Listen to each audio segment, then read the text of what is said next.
13절 말씀으로 시험을 극복하는 신앙, 이런 제목으로 하나님 말씀 선포하겠습니다. 오늘도 오직 예수님입니다. 시험에 드는 일이 없다면 얼마나 좋을까요? 그러나 살면서 시험에 빠지는 일들은 수도 없이 많습니다. 그래서 주님께서도 말씀하시기를 시험에 들지 않게 늘 깨어 기도하라 말씀하신 거예요. 기도하지 않으면 시험 들기 때문에 주님께서는 시험에 들지 않도록 늘 깨어 기도하라. 아멘입니까? 야고보 사도는 야고보서 1장 2절 3절 그리고 12절을 통해서 이렇게 말씀합니다. 내 형제들아, 너희가 여러 가지 시험을 만나거든 온전히 기쁘게 여겨라. 아니, 시험을 만났는데 어떻게 기쁘게 여길 수 있어요? 그 이유가 나와 있습니다. 이는 너희의 믿음의 시련이 인내를 만들어낸다. 믿음을 통해서 그 시험을 이겨내면 더 복된 은혜가 있다는 거예요. 그리고 시험을 참는 자가 뭐가 있다? 복이 있다는 거예요. 시험을 참고 여기서 넘어지고 흔들리는 게 아니라 시험을 참고 극복하는 자가 복이 있다는 것입니다. 이것이 옳다 인정함을 받은 오히려 이 시험을 통해서 하나님께 인정받는 믿음이 되면 주께서 자기를 사랑하는 자들에게 약속하신 생명의 면류관을 주신다는 것입니다. 아멘입니까? 시험에는 크게 두 가지가 있어요.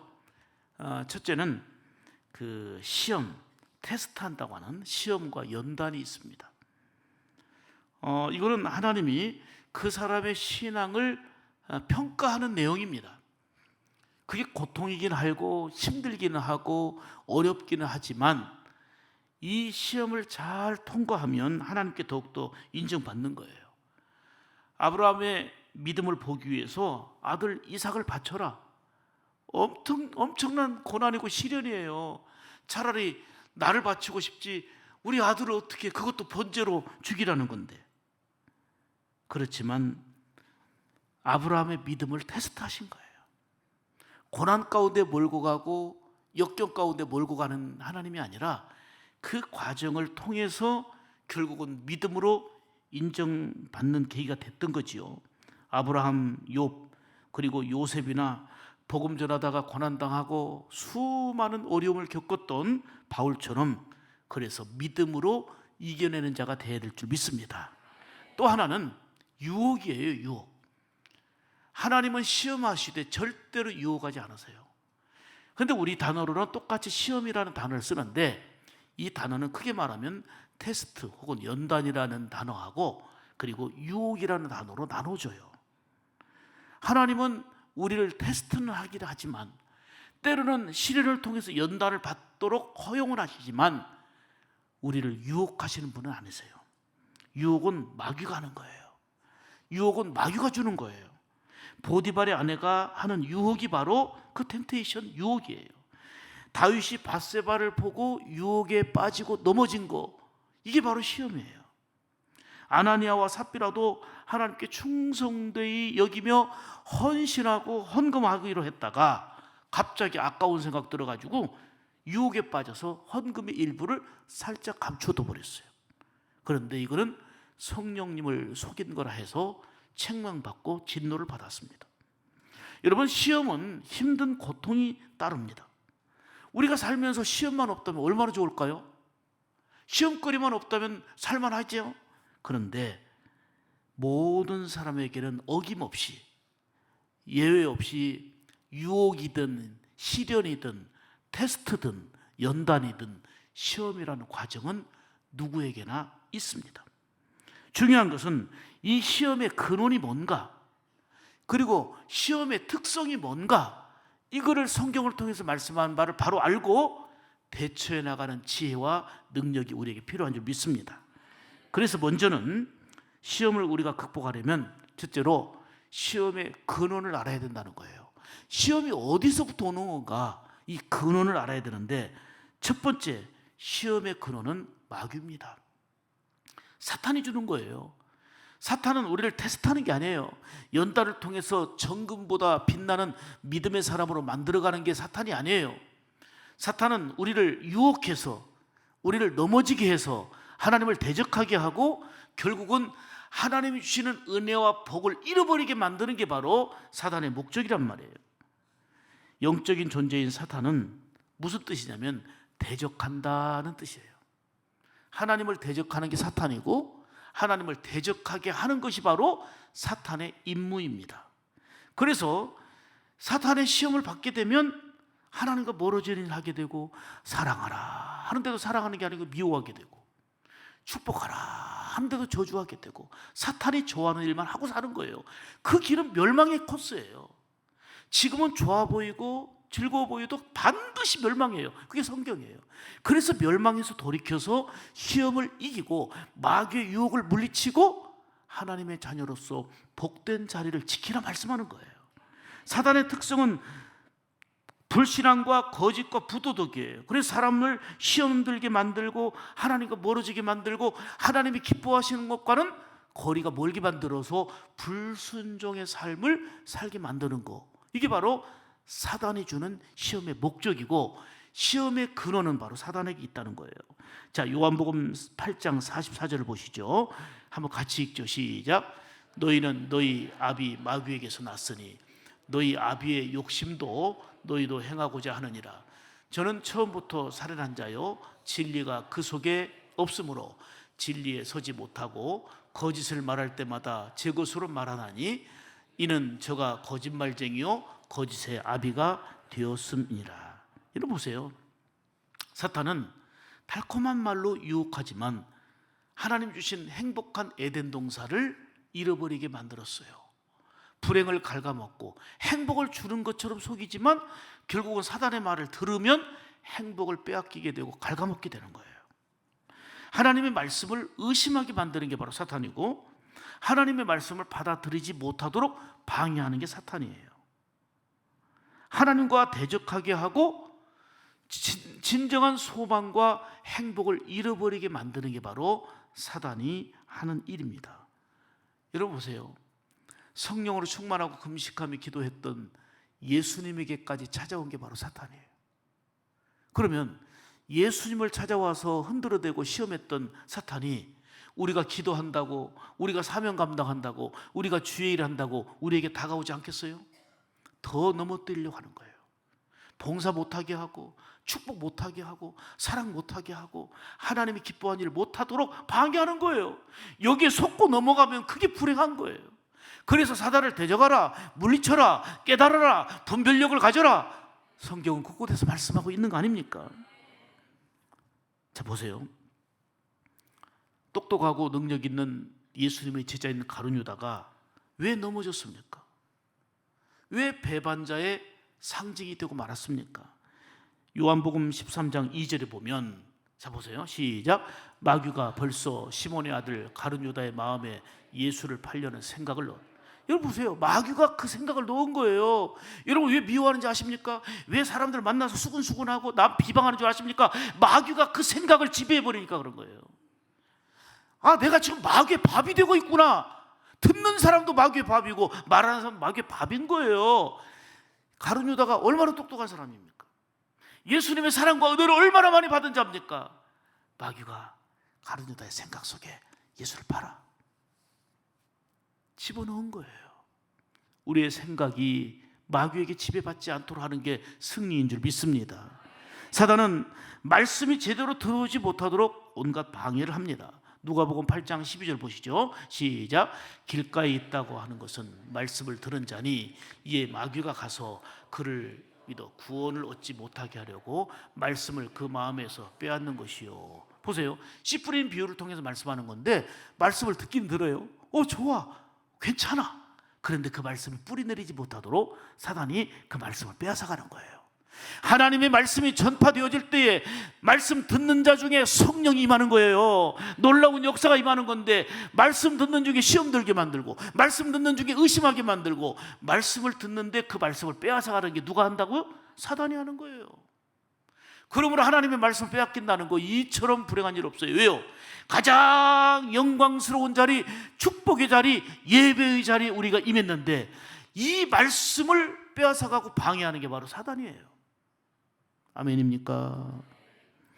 아나니아와 삽비라의 마음에 돈에 대한 욕심을 부추겨 가지고 헌신하려고 했는데, 충성하려고 했는데, 아나니아와 삽비라가 헌금 안 한 거 아니에요. 헌금 드렸어요. 그런데 다 드렸다고 속인 거예요. 순간 욕심, 탐심에 물들게 만든 거예요. 그는 헌금하고도 망했어요. 사도행전 5장 3절 보실까요? 자, 시작. 베드로가 이르되 아나니아야, 어찌하여 사단이 내 마음에 가득하여 네가 성령을 속이고 땅값을 얼마 감추었느냐. 보세요, 하나님께 헌금했어요. 땅까지 다 팔아가지고 바쳤어요. 그런데 욕심이 들어가가지고 살짝 일부를 감췄어요. 일부를. 그런데 사탄이 어찌하여 내 마음에 가득하여. 중요한 거는 사단의 지배를 받았다는 거예요. 사단에게 마음을 빼앗겼다는 거예요. 보십시오, 열심히 복음 전하는 사도 바울을 비롯해서 사명자들에게도 사단은 온갖 방해가 있었습니다. 유혹을 했습니다. 누가복음 22장 31절 보면, 자, 시작. 시몬아 시몬아 보라, 사단이 너희를 밀가부르듯 하려고 요구하였으나. 복음 전하는 사람들에게도, 사명 있는 자들에게도 사단이 접근해서 어떻게든 유혹한다 그 말이에요. 계속 접근해서 넘어지게 만들어요. 어떤 특정한 사람에게만 사단의 시험이 오는 게 아니에요. 예수님에게도 다가왔다니까요. 제자들에게도 다가왔다니까요. 수많은 사역자들에게도 다가온 게 바로 사단의 계략이고 전략인 줄 압니다. 바울 사도가 복음 전파할 때에 성령께서 기뻐하시고 감동하셔서 곳곳에 치유가 일어나고 역사가 일어났어요. 반면에 복음 전할 때 얼마나 사단의 방해가 심했습니까? 데살로니가전서 2장 18절 보겠습니다. 시작. 그러므로 나 바울은 한 번, 두 번 너희에게 가고자 했으나 사단이 우리를 얼마나 방해하는지 몰라요. 사단이 방해하는 거예요. 성령이 인도함 따라 은혜 따라서 복음 전하고 십자가의 사명을 감당하며 살고자 하나 사단이 방해하는 거예요. 사단이 막는 거예요. 그거를 성경을 통해서 우리에게 다 예고하고 있단 말이에요. 그 다음에 오늘날 너무 많은 성도들이 속아버리는 게 있어요. 사단에게 속는 게 있어요. 자, 보세요. 거짓과 능력과 표적을 보이면서 속인다는 거예요. 자, 데살로니가 후서 2장 9절 10절입니다. 시작.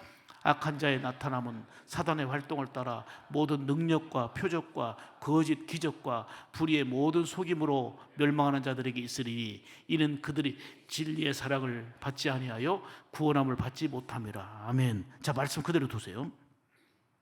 여러분, 귀신이 능력이 있습니까 없습니까? 있어요. 귀신이 병 고치는 능력이 있습니까 없습니까? 고쳐요. 귀신이 미래의 일을 알려줍니까 안 알려줍니까? 알려줘요. 그런데 구원은 안 시켜.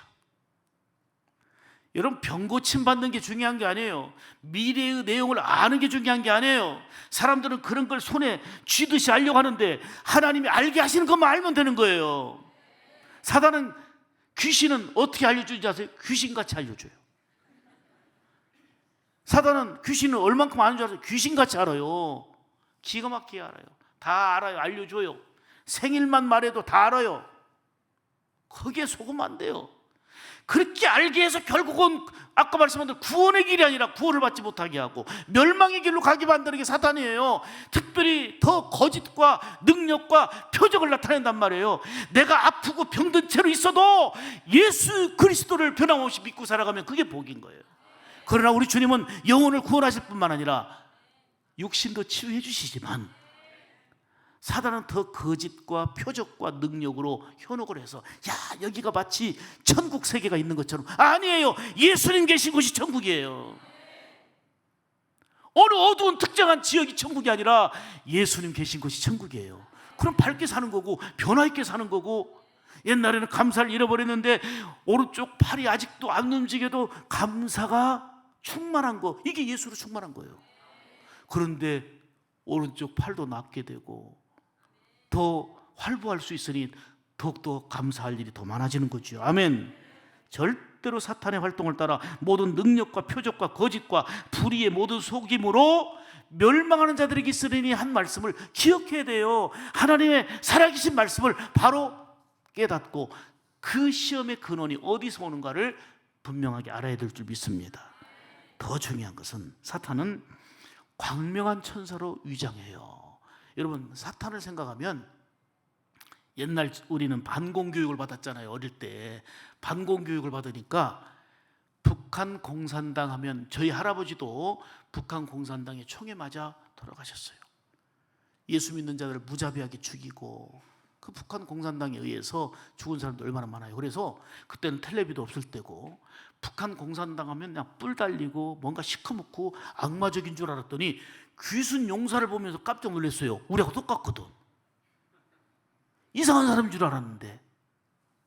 그리고 왜 북한에서 온 사람들이 이렇게 이뻐? 왜 이렇게 잘생겼어? 깜짝 놀랐어요. 거기는 아주 흉측한 괴물처럼 생각했거든요. 마귀가 흉측한 괴물이 아니에요. 마귀를 악하다고 표현하고 검은색으로, 그리고 막 일그러진 모습, 굳은 모습으로 마귀를 표현하지만 마귀처럼 천사 같은 사람이 없어요. 마귀 그렇게 아름답고 천사 같으니까 속고 넘어가는 거지, 누가 마귀 같으면 누가 넘어가요? 그래서 마귀는 광명한 천사로 위장한다 그랬어요. 절대 천사는 아니에요. 천사처럼 위장하는 거예요. 속이려고 하는 거예요. 그래서 막 그렇게 달갑게 친절하게 하지만 그 속에는 멸망의 구렁텅이로 빠지게 만드는 그런 악한 요소가 있으니 영을 분별하라 말씀하는 거예요. 고린도후서 11장 14절 보세요. 시작. 이것은 이상한 일이 아니라 사탄도 자기를 광명한 천사로 뭐 한다고요? 가장해요. 이걸 분별하지 못하니까 넘어가는 거예요. 여러분, 진리는 더 이상의 설명이 필요 없어요. 선포하면 거예요. 꾸밀 이유가 없어요. 하나님은 사랑이시고 하나님은 전능자시요, 이거 말하면 되는 거예요. 더 꾸밀 게 없어요. 근데 사탄은 꾸며야 돼. 가장을 해야 돼. 천사로 가장하는 거예요. 광명한 천사로. 저 사람 천사 같아. 정말 저 사람 그럴 줄 몰랐어. 왜요? 그래야 속이지요. 그래야 멸망의 길로 끌고 가지요. 거기에 속으면 안 돼요. 아이고, 목사님이 가지 말라고 해도 보니까 성경만 가르치던데, 친절하던데, 천사 같던데. 그러죠. 그러니까 끌려가는 거지, 사람들이. 목사님이 가지 말라는데도 가는 거예요. 그리고 나중에는 영혼의 올가문이에 다 걸려가지고 빠져나오지도 못하는 정말 불행한 자가 되고 마는 거예요. 여러분, 우리 집보다 더 나은 집 있다고 오늘부터 내 집 할 거예요. 그래 들어갑니까? 우리 각시보다 조금 이쁘다고 오늘부터 내 각시하고 그리 집 들어갑니까? 미친 짓이에요, 미친 짓. 내게 주어진 집이 예수 안에서 천국을 이루면 되는 거예요. 아멘입니까? 지금 있는 내 삶의 자리에 예수 그리스도가 영적으로, 인격적으로 내 주인 되셔서 나의 삶을 주관하시면 그게 천국이고, 또 이 믿음으로 살면 죽어서 천국이고. 아멘입니까? 자, 중요한 거는 사탄은 지금도 우는 사자같이 두루다니며 삼킬 자를 찾고 있다는 사실이에요. 베드로전서 5장 8절 보시죠. 시작. 근신하라, 깨어라, 너희 대적 마귀가 우는 사자같이 두루다니며 삼킬 자를 찾나니. 여기서 넘어지는 거예요. 사람들이 좀 탁 보고 있다가 약점을 탁 해내고, 아, 저 사람 내 밥으로 만들어야지. 아이고, 마귀의 밥 되는 거예요. 마귀의 밥 되는 거예요. 이보다 불행한 건 없어요. 우리 인생은 한 번이에요. 우리가 완벽하게 옳게만 살 수는 없지만 그래도 예수 그리스도를 표대 삼고 늘 회개하며 바로 살고자 하는 이런 목표와 의지는 우리에게 있어야 사람다움이 되고 그리스도인다움이 되는 거 아닙니까? 자, 무엇보다도 사람들을 끼어 넘어지게 만드는 게 바로 마귀예요. 계시록 12장 9절 보면은 온 천하를 마귀가 뭐 하는 자라? 꿰는 자예요. 어떻게든 속이는 거예요. 사랑의 말 같으나 사랑이 없어.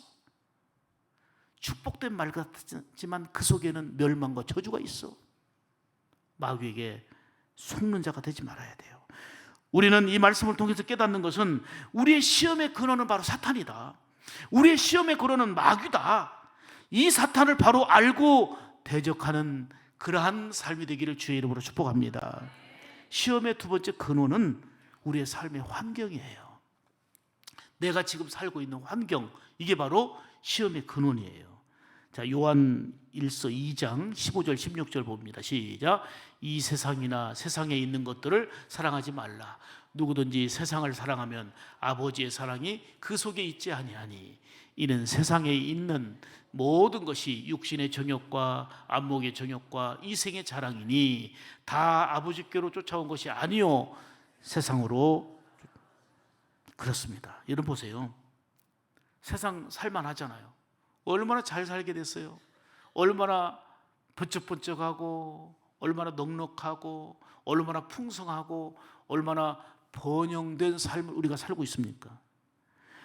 유혹이라는 것은 번영하고 잘 살수록 더욱더 심한 거예요.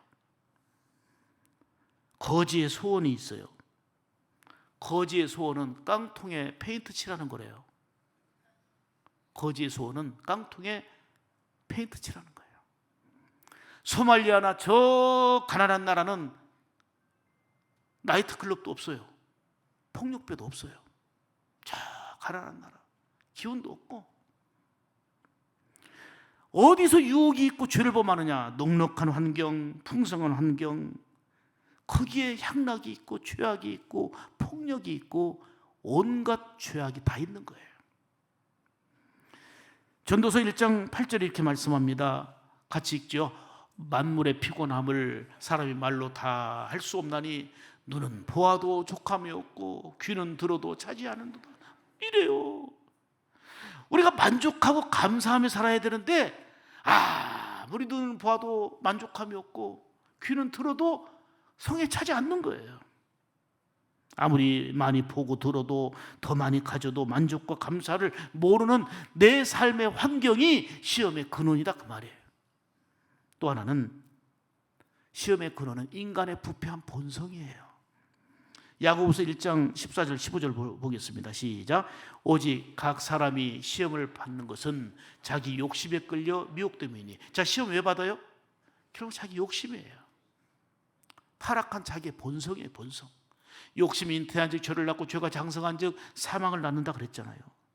그래서 성경은 뭐라고 말씀하냐면 골로새서 3장 5절에 이렇게 말씀하지요. 시작. 그러므로 땅에 있는 지체를 어떻게 하라?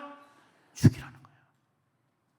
곧 음란과 부정과 사욕과 악한 정욕과 탐심이니 이러한 것들을 정말 죽이려고 노력해야 되는 거예요. 이러한 것들을 극복해야 된다는 거예요. 사탄의 유혹이나 환경적인 조건이 시험의 근원인 것 맞습니다만은 가장 큰 문제는 인간의 자아의 그 본성의 부패함이에요. 내 자신의 타락이에요. 우리가 사회 탓하고 정치인 탓하고 환경 탓하고 다른 사람을 탓하기도 하지만 한마디로 말하면 내 자신의 죄악성이 가장 큰 원인인 거예요. 그러므로 시험의 근원을 우리가 바로 알고 주의하며 하나님의 말씀으로 무장하여 시험을 극복하는 그런 신앙인으로서 우리 세물 가족들이 되기를 주님의 이름으로 축복합니다. 그 다음에 또 한 가지, 두 번째로는 시험을 극복하려면 근원을 알아야 된다고 그랬어요. 근원은 첫 번째 마귀라고 그랬어요. 그리고 우리의 삶의 환경이요 타락한 우리 인간의 본성, 자아라고 그랬어요. 두 번째, 크게 두 번째, 시험을 극복하려면 시험의 특성을 알아야 되는데 시험의 특성이 뭔가? 따라서 합시다. 시험의 특성은 보편적이다. 시험의 특성은 보편적이라는 걸 알아야 돼요. 자, 13절 오늘 본문 보면 잘 알 수 있는데 사람이 감당할 시험 밖에는 너희가 당한 것이 없나니 그랬는데 이 말씀을 현대인어 성경에 보면 더 아주 명확하게 잘 말씀합니다. 자, 시작. 사람이 감당할 시험 밖에는 너에게 당한 것이 없나니. 자, 이것이 현대인의 성경에 뭐라고 되어 있어요? 시작. 여러분이 당한 시험은 모든 사람이 다 당하는 것입니다. 시험은 보편적인 거라는 거예요. 사람들이 받는 시험은 정말 힘들고 어렵고 내가 살기 힘들다 이렇게 느껴지지만 그 누구든지 감당할 수 있는 정도라는 것입니다. 세상에 오직 나만 특별히 당하는 시험은 없습니다. 시험은 다양하지만 누구에게나 보편적이고 각 사람이 감당할 수 있는 거예요. 물론 시험의 정도가 극심해가지고 목사님 그거는 제 사정을 몰라서 하시는 말씀이에요. 제가 당한 시험은요 도무지 감당할 수 없을 만큼 너무 크고 힘이 듭니다. 살 수가 없습니다. 다른 보통 사람들은 알지 못하는 특별한 고통입니다라고 말씀하는 분도 있을 거예요. 충분히 공감이 가고 이해가 가는 말입니다. 그러나 도무지 감당할 수 없을 때는 모든 사정을 하신 하나님이 피할 길을 열어주십니다. 그러므로 어떤 시험 중에도 절대적으로 하나님을 의지하고 바라보고 극복하는 자 되라 하신 말씀이 마음에 깊이 새겨져야 될 줄 믿습니다. 예루살렘 높은 언덕에 아우슈비츠 비극을 깨닫게 하는 기념관이 세워져 있습니다. 근데 그 기념관 앞에는 동상이 하나가 있는데 그 세워진 동상이 바로 욥의 동상이에요. 욥의 동상이에요. 욥은 바로 고난의 상징이죠. 이스라엘 민족의 그 순환을 상징해서 욥의 동상을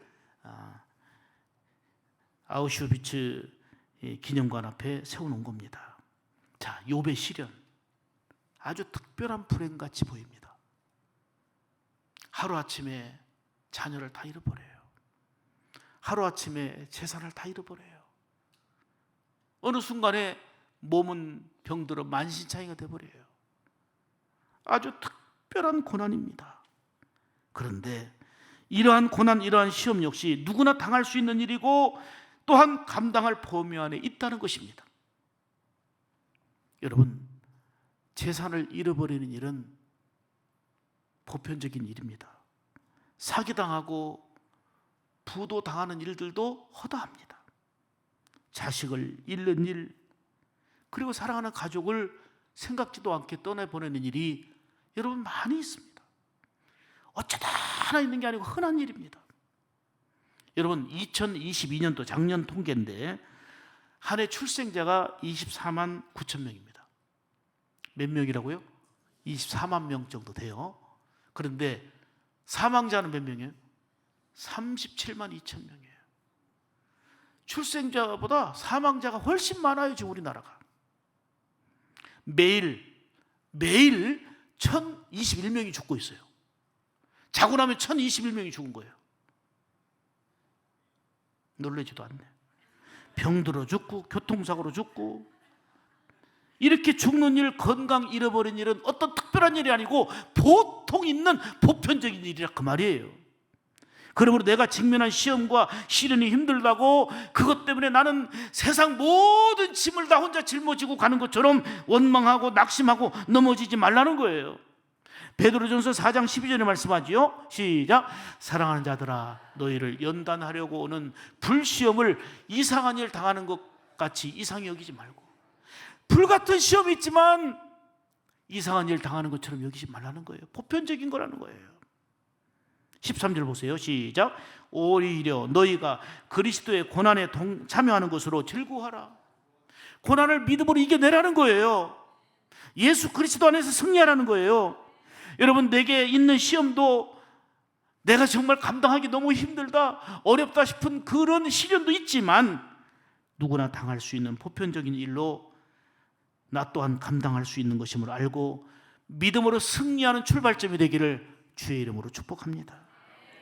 더 중요한 건 시험의 특성이 있어요. 따라서 합시다. 승리가 보장되어 있다. 이게 중요한 거예요.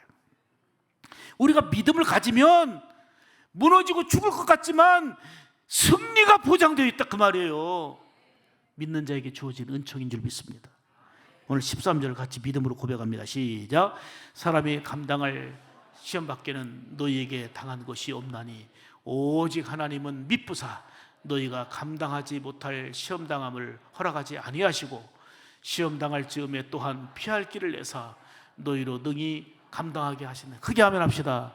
13절 말씀을 집에 가셔서 50번 이상 쓰세요. 그리고 그냥 암송해버리세요. 감당할 시험 밖에는 너희에게 당한 건 없나? 아유, 도저히 감당할 수 없습니다 하지만 감당할 수밖에 없는 것만 주신다는 거예요. 감당할 수 있는 것만 주신다는 거예요.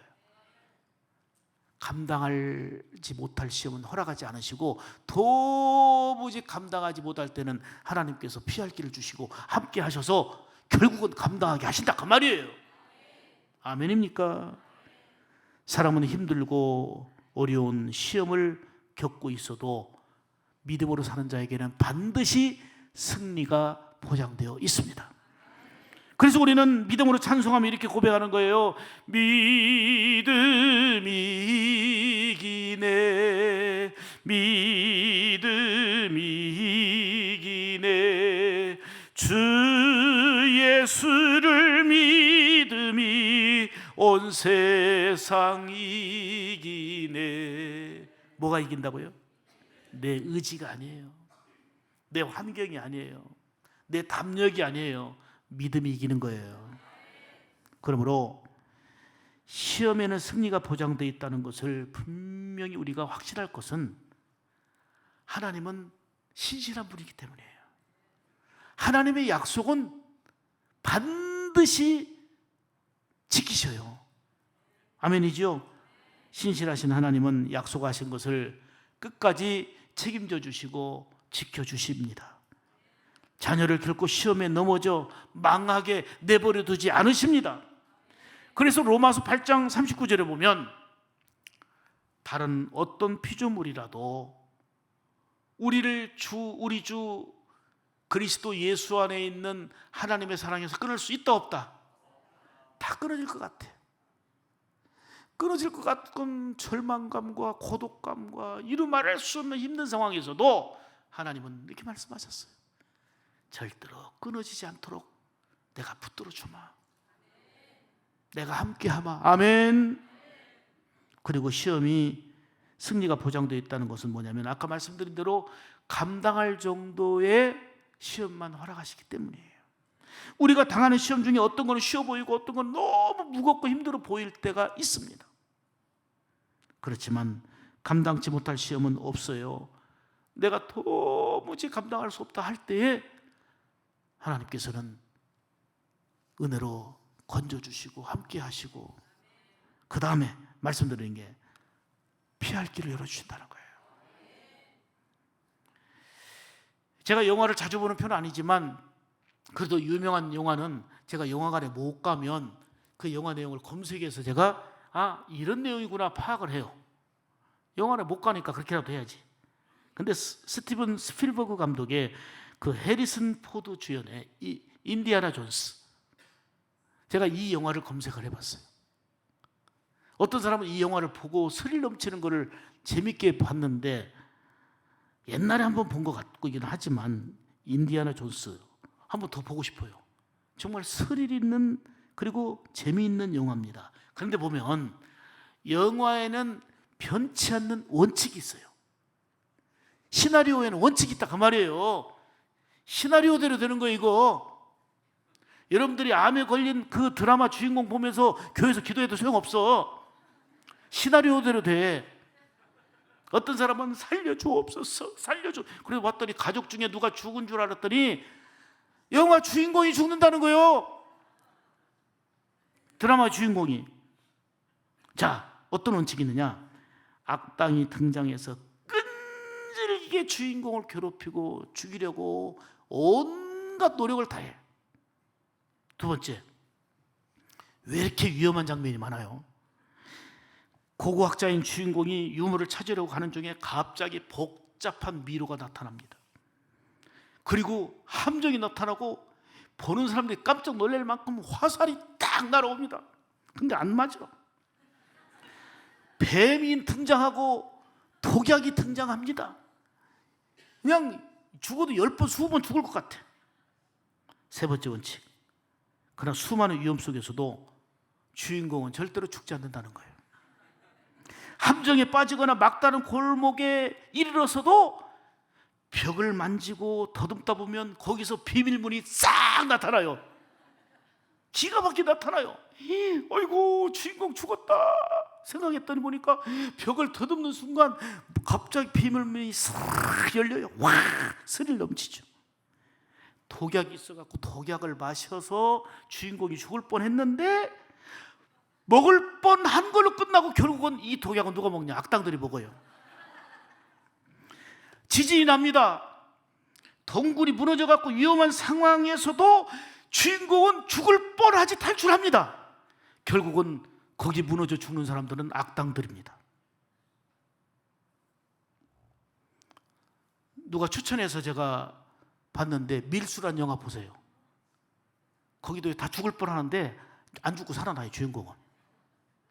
진짜 주인공 죽은 줄 알았더니 마지막 장면에 딱 살아갖고 차 한 잔 마시고 있더라고. 그런데 죽이려고 쫓아다녔던 그 악당들은 다 죽어. 제가 왜 이 얘기를 합니까? 영화가 극적인 장면이 있지만 시나리오대로 된다는 거예요. 시나리오. 각본대로 되는 거예요. 각본대로. 자, 그러면 우리 인생의 각본은 어디에 있습니까? 하나님 말씀이 성경이에요. 말씀대로 되는 거예요. 아멘입니까? 죽을 듯한 위험과 어려움이 있고 시험거리가 있지만 성도들의 시험에 대한 그 각본도 하나님의 말씀이 다 있어요. 하나님의 말씀인 성경에서 뭐라고 얘기해요? 피할 길을 주신다 그랬어요. 믿는 자에게. 못 믿으니까 죽는 거예요. 못 믿으니까 불안하고 못 믿으니까 함정 속에 빠지는 거고, 믿는 자는 함정 속에 빠져 죽을 것 같은데 피할 길을 열어주시는 거예요. 결국은 악당들이 죽어요. 도무지 감당할 수 없을 때는 주께서 도우시고 함께 하실 줄 믿습니다. 믿음을 가진 자는 온갖 시험과 시련에도 넘어지지 않고 이겨낼 수 있습니다. 여러분, 지금 직면한 시련과 시험이 너무 힘드십니까? 어제도 어느 분 신방하기로 했다 못했는데 큰 어려움 당해갖고 경제적인 사기를 당해갖고 젊은 사람이 죽으려고 그래요. 너무 기가 막힌 거예요. 옆에서 얘기합니다. 젊으니까 돈이라는 것은 없다가도 다시 생길 수 있는 거고 용기를 가지라고. 모든 꿈이 산산조각 난 것 같아 죽을 것 같아요. 이렇게 무겁고 힘든 시험거리가 우리에게 있단 말이에요. 누구에게나. 지금 여러분들이 직면한 시험과 시련이 너무 힘들어서 감당하기 어렵습니까? 그럴수록 낭망한다고 되는 게 하나도 없어. 고민한다고 되는 거 하나도 없어요. 죽고 싶다고 마음 먹는다고 되는 거 하나도 없어요. 성경은 말합니다. 하나님을 믿고 의지하라. 반드시 피할 길을 열어주신다. 반드시 그것까지도 합력하여 선을 이루어주시는 하나님의 역사가 임하는 줄 믿으시길 바랍니다. 세 번째로, 시험을 극복하려면 따라서 합시다. 어떤 시험도 어떤 시련도 적극 대응하자. 넘어지지 말고 대응하자, 그 말이에요. 먼저는 사탄을 적극적으로 대적해야 됩니다. 야고보서 4장 7절에 말씀합니다. 마귀를 뭐하라 그랬어요? 마귀야, 내가 지금 교회 다니지 30년 됐다. 내 체면을 생각해서라도 좀 제발 좀 그만해라. 마귀한테는 설득의 대상도 아니고 타협의 대상도 아니에요. 마귀는 대적해야 되는 거예요. 누구의 이름으로? 예수 그리스도의 이름으로. 믿음으로 대적하는 거예요. 그러니까 믿음 없으면 지는 거예요. 예수 그리스도의 이름으로 무장하지 않으면 마귀는 절대로 무서워하지 않고 두려워 떨지 않아요. 마귀가 두려워 떨는 거는 한 길로 왔다 7길로 도망가는 역사는 예수 이름이에요. 믿음의 역사란 말이에요. 마귀는 타협이나 협상 대상이 아닙니다. 마귀는 예수 이름으로 대적하고 물리쳐야 되는 거예요. 그 다음에 대응의 방법 두 번째는 고난과 시련이 있지만 참아야 돼요. 견뎌내야 돼요. 뭘 보고? 건져주신 하나님 바라보고 피할 길을 주신 하나님 바라보며 참아내야 되는 거예요. 견뎌내야 되는 거예요. 여러분들에게 특효약을 하나 드릴게요. 여러분 약 좋아하시잖아요. 고난과 시련에 가장 잘 듣는 특효약 궁금하죠? 세월이에요. 세월. 저 집 정말 망해서 죽을 것 같은데 10년 뒤에 보니까 참 극복하고 얼마나 보람되게 잘 살아요. 저 집 갑작스러운 죽음, 이별로 인해서 땅이 꺼지고 하늘이 무너지는 것 같았는데 잘 살잖아요. 왜요? 세월이야. 그 순간 못 참아서 문제가 되는 거예요. 그 순간 못 견뎌서 문제가 되는 거예요. 성경은 말합니다. 시간이 가면 해결되기 때문에 참으라. 견뎌내라. 고난과 시련에 가장 잘 듣는 특효약 뭐라고요? 세월이에요. 세월. 자, 그 근거가 되는 말씀을 성경에 수도 없이 많지만 4가지만 말씀드릴게요. 로마서 12장 12절 시작. 소망 중에 즐거워하며 환난 중에 뭐하라? 참고 기도에 항상 힘쓰라는 거예요. 참으라는 거예요. 세월 지나가요. 참고 힘써 기도하라는 거예요. 야고보서 1장 4절 시작. 인내를 온전히 이루라. 이는 너희로 온전하고 구비하여 조금도 부족함이 없게 하려 함이라. 인내를 온전히 이루라. 인내하라는 거예요. 참아내라는 거예요. 야고보서 5장 11절 시작. 보라, 인내하는 자를 우리가 복되다 하나니 너희가 욥의 인내를 들었고 주께서 주신 결말을 보았거니와. 인내하는 자가 뭐가 있다고요? 참는 자가 복이 있어요. 견뎌야 되는 거예요. 한 절만 더 보죠. 베드로전서 2장 20절 시작. 죄가 있어 매를 맞고 참으면 무슨 칭찬이 있으리요. 그러나 선을 행함으로 고난받고 참으면 이는 하나님 앞에 아름다우니라. 아멘. 여러분, 내가 시련당하는 거, 내가 죄짓고 남을 해치고 그러다가 하나님 징계받는 거, 그거는 복 아니에요. 내가 죄짓고 고난당하는 거는 그거는 복이 아니에요. 내가 믿음 다 감당하고 사명 감당하는데 억울한 소리 듣고 힘든 고난과 믿음을 지키면서 힘든 일들, 그런 고난을 참는 자는 복이 있다. 하나님 앞에 아름다운 일이다. 아멘입니까? 자, 크게 2가지 얘기 드렸어요. 하나는 사탄을 적극적으로 대적하라. 예수 이름으로, 믿음으로 대적하라. 2번째는 고난과 시련은 참고 견뎌내라. 세월이 뭐다? 약이다. 어떤 약? 특효약이다. 3번째는 유혹의 자리를 피해야 돼요. 지금 죄 짓는 자리면 같이 맞장구 치면 안 돼. 조금 관계가 깨져도 일어나 버려야 돼. 죄 짓는 일에 맞장구 치면 되겠습니까?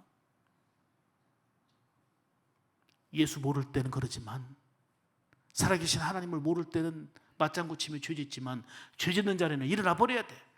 그 죄 짓는 사람은 가까이 지내는 것 자체가 죄악의 덩어리가 되고 불쌍한 존재가 되는 거예요. 우리는 예수님께 가까이 해야 되고 예수님의 마음을 품는 자가 돼야 되는 거예요. 유혹의 자리는 뭐하라? 피해야 되는 거예요. 같이 있으면 안 돼요. 고린도전서 6장 18절에 말씀합니다. 음행을 뭐하라? 피하라 그랬어요. 디모데후서 2장 22절에 뭐라고 그랬어요? 네가 청년에 뭘 피하라? 정욕을 피하라는 거예요. 그 자리에 있으면 정욕에 빠져요. 음행에 빠지게 돼 있어요. 죄악에 빠지게 돼 있어요. 요셉은 보디발의 아내가 너와 나 단둘이 있어 하고 유혹할 때에 그 자리를 피함으로써 억울한 누명을 씌워서 감옥에 들어가는 고통은 당했지만 하나님 앞에 의로운 자로 깨끗한 자로 인정받았어요. 왜요? 유혹의 자리 피하니까 고난은 왔어. 어려움은 있었어요. 억울함도 있었어요. 그러나 하나님 앞에 인정받고 결국은 더러 높이 쓰임받았잖아요.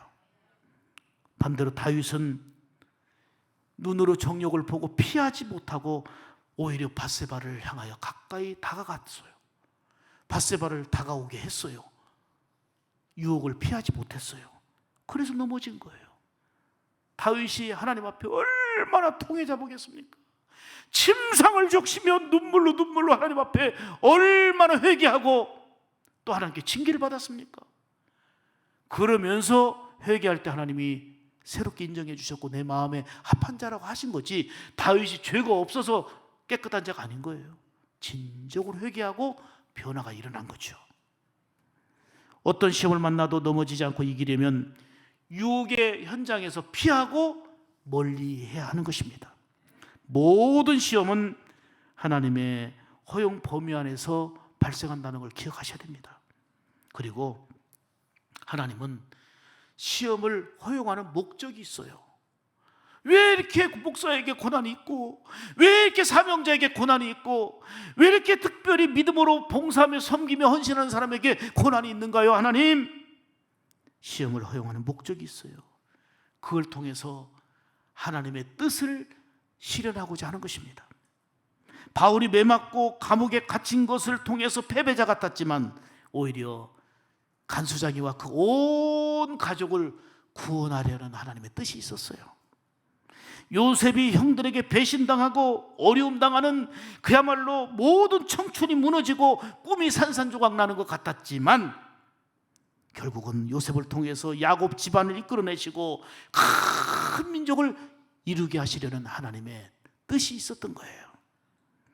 오늘 내게 원치 않는 고난이 계속돼도 내가 믿음 지키고 사명 다한다면 결코 흔들리지 말고 이 고난을 통해서 보여주시려는, 역사하시려는 하나님의 뜻을 기대하며 나가는 믿음의 사람들 되기를 축복합니다. 또 하나는 시험을 허용하는 목적은 내 신앙을 더 든든하게, 성숙하게 하는 거예요. 여러 가지 시험을 통과한다면 오히려 신앙이 더욱더 든든해지고 이제는 웬만한 시험거리는 물리쳐 이길 만큼 더욱더 성숙한 믿음이 되고 하나님이 기뻐하는 거룩한 자가 되는 거예요. 고난을 믿음으로 잘 통과하여 내 신앙이 성장하고 거룩해지는 거, 이게 바로 하나님의 뜻입니다. 자, 시험은 특별한 사람에게만 있는 게 아니고 누구에게나 있는 것입니다. 그리고 이 시험은 결코 쉽지 않은 일입니다. 힘들고 어려운 고통이 따른다고 말이에요. 그러나 끝까지 주님을 바라보는 자들에게는 반드시 피할 길을 열어주시고 함께하여 승리하게 될 줄로 믿습니다. 그러므로 어떤 시험을 만나도 흔들리거나 넘어지지 말고 믿음으로 이겨내는 우리 샘물 가족들 다 되기를 주님의 이름으로 축복합니다. 하나님 감사합니다.